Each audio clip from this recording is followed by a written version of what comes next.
Hello friends, इडोरा channel पे आपका एक बार फिर से स्वागत है। और पिछले लेक्चर के अंदर हमने बात की थी प्रोकैरियोटिक सेल और यूकैरियोटिक सेल में डिफरेंस के बारे में, और फिर हमने लास्ट लेक्चर में ये भी देखा था कि एक पादप कोशिका और जंतु कोशिकाओं में क्या मुख्य अंतर पाए जाते हैं। अब वीडियो सेशन को आगे करते हैं और आज के इस वीडियो के अंदर हम बात करने वाले हैं कोशिका कला व कोशिका झिल्ली के बारे में, सेल वॉल व सेल मेम्ब्रेन के बारे में आज हम इस वीडियो के अंदर डिस्कस करेंगे। अगर आपने पहले वाले वीडियो नहीं देखे हैं तो मैं आई बटन के अंदर उस वीडियो के लिंक को ऐड कर रहा हूं, आप वहां से जाकर उस वीडियो को देख सकते हो। आगे बात करते हैं सेल वॉल के बारे में। सेल वॉल जिसकी खोज की थी रॉबर्ट हुक के द्वारा। रॉबर्ट हुक ने 1665 में, जो कि कॉर्क के भीतर, जो कि मधुमक्खी के छत्ते के समान संरचना थी, उस कॉर्क के अंदर सबसे पहले कोशिका को खोजा था। तो कोशिका कला को खोजने का श्रेय भी रॉबर्ट हुक को ही दिया जाता है 1665 के अंदर। आगे बात करते हैं कि इसकी उपस्थिति किसमें होती है। तो ध्यान में रखिएगा, जैसा कि आपको पहले भी बताया गया है, केवल और केवल पादप कोशिका के अंदर कोशिका कला उपस्थित पाई जाती है। एनिमल सेल के अंदर, जंतु कोशिका के अंदर पादप कोशिका का अभाव पाया जाता है। आगे बात करते हैं इसके संगठन की। तो पादप कोशिका के अंदर जो कोशिका कला बनी रहती है वह मुख्य रूप से बनी रहती है सेल्यूलोज की, लेकिन ये केवल और केवल बात की जा रही है हायर प्लांट्स के अंदर। केवल और केवल विकसित पादपों की, हायर प्लांट्स की, उच्च पादपों की अगर बात करें तो उनके अंदर जो कोशिका कला का संगठन होता है वो मुख्य रूप से सेल्यूलोज का बना होता है। लेकिन अगर हम बात करें कुछ निम्न वर्गीय पादपों की, तो निम्न वर्गीय पादप वर्गों में कोशिका कला अलग अलग रासायनिक संगठन के द्वारा निर्मित होती है। यहाँ पे नोट लगा के लिखिएगा कि जब कवक की बात करें तो कवक की कोशिका कला बनी होती है काइटिन की। उसी प्रकार से जीवाणुओं की जो कोशिका कला होती है वो बनी रहती है म्यूकोपेप्टाइड की।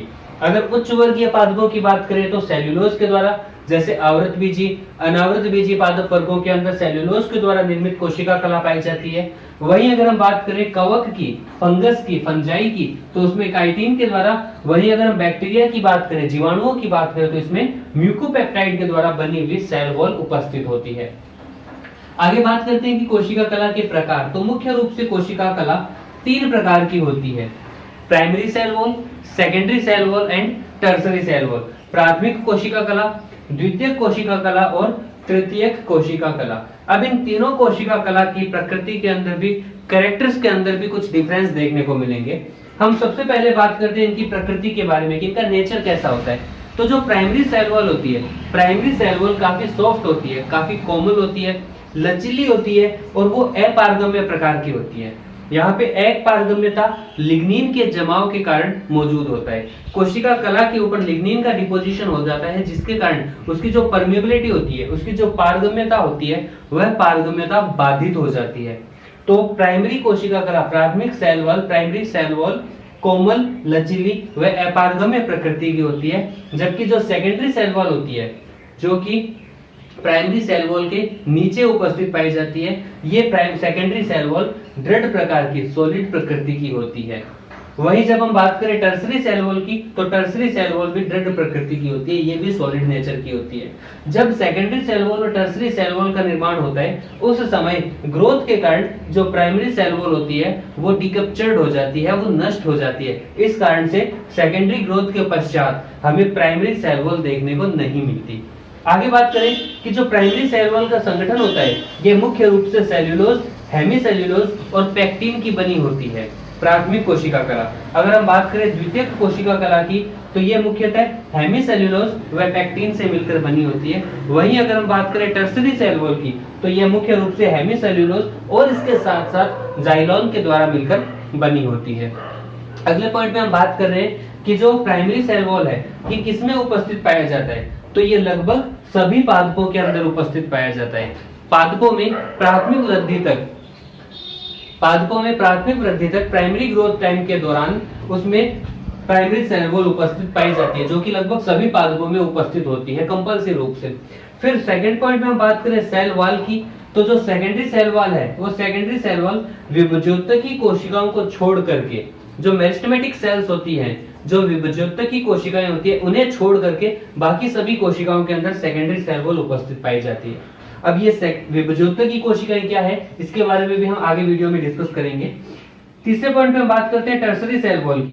तो जो टर्सरी सेल वॉल होती है वो जिम्नोस्पर्म के जाइलम के वाहिनिकाओं के भीतर उपस्थित पाई जाती है। जो जिम्नोस्पर्म प्लांट्स होते हैं, नग्न बीजी पादप होते हैं, अनावृत बीजी पादप समूह होते हैं, उनमें जो जाइलम मौजूद होता है, उस जाइलम के जो 4 एलिमेंट होते हैं, वाहिकाएं, वाहिनिकाएं, जाइलम रेशे व जाइलम मर्दूतक, इनमें से जाइलम वाहिनिकाओं के भीतर टर्सरी सेल वॉल उपस्थित पाई जाती है।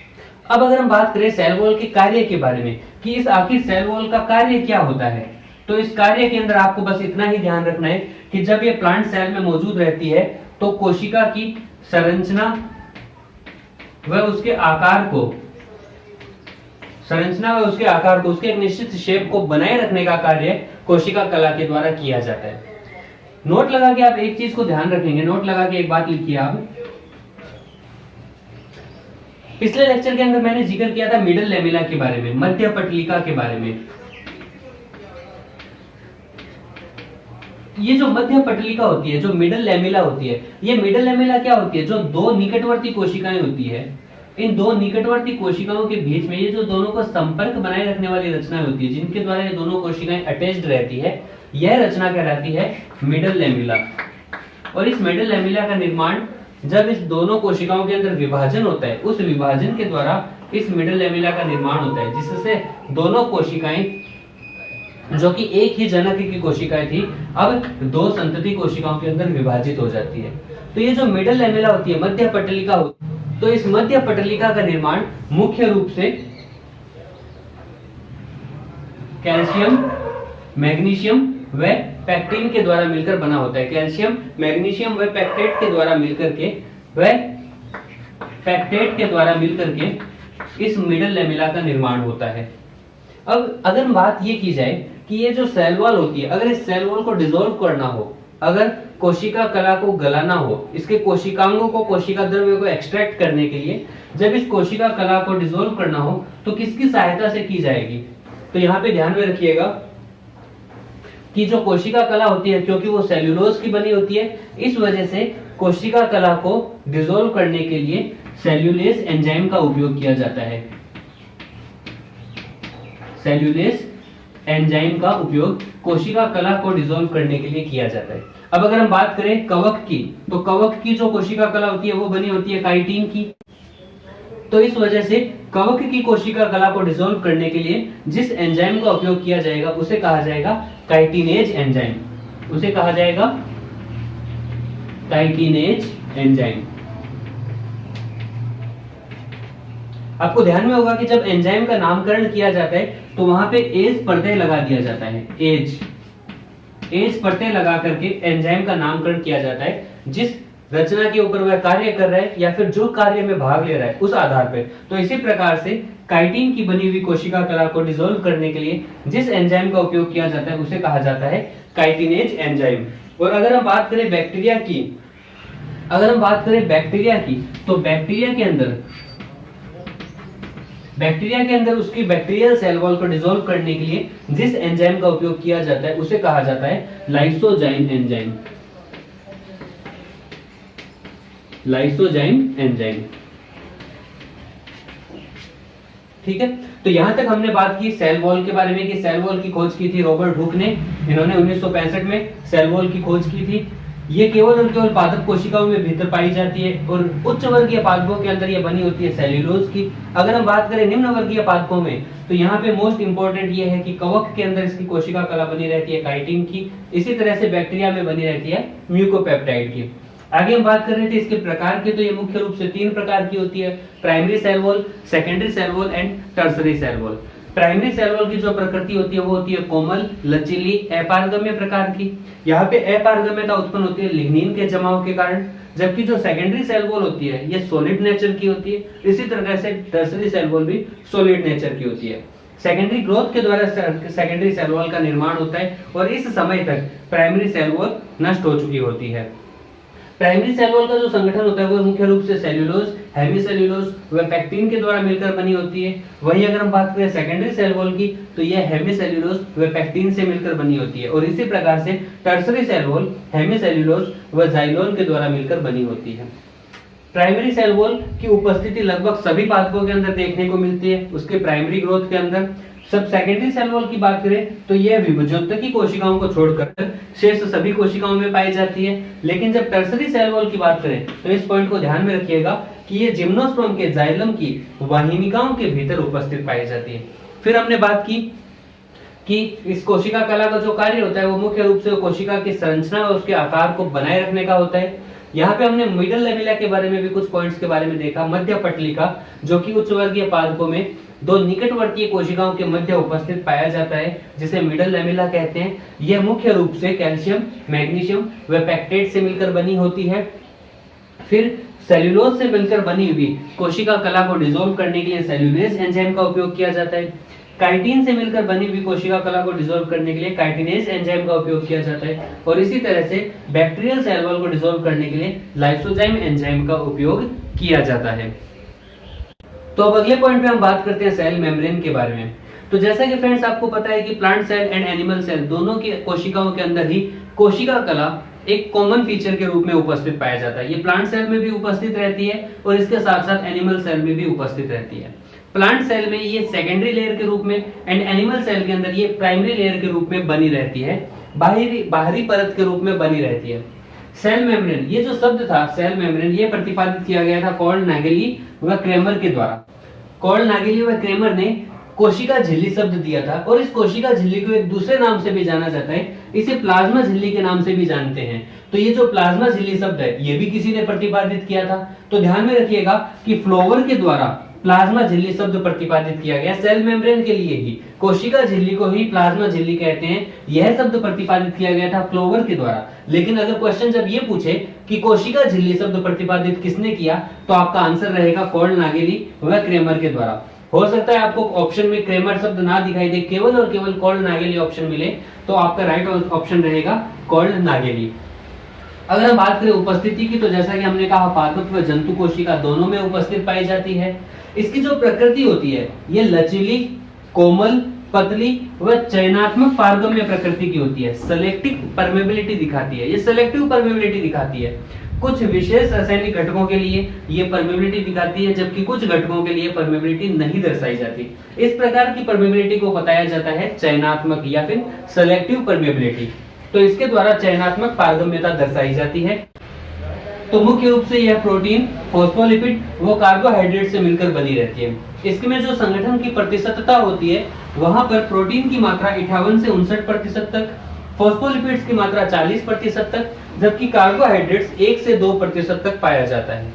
अगर हम सेल मेम्ब्रेन के केमिकल कॉम्पोजिशन के अंदर कार्बोहाइड्रेट्स को नगण्य मान लें, इसको शून्य के बराबर या नगण्य मान ले, तो हम कह सकते हैं प्रोटीन की मात्रा 60% तक, जबकि फॉस्फोलिपिड्स की मात्रा 40% तक होती है।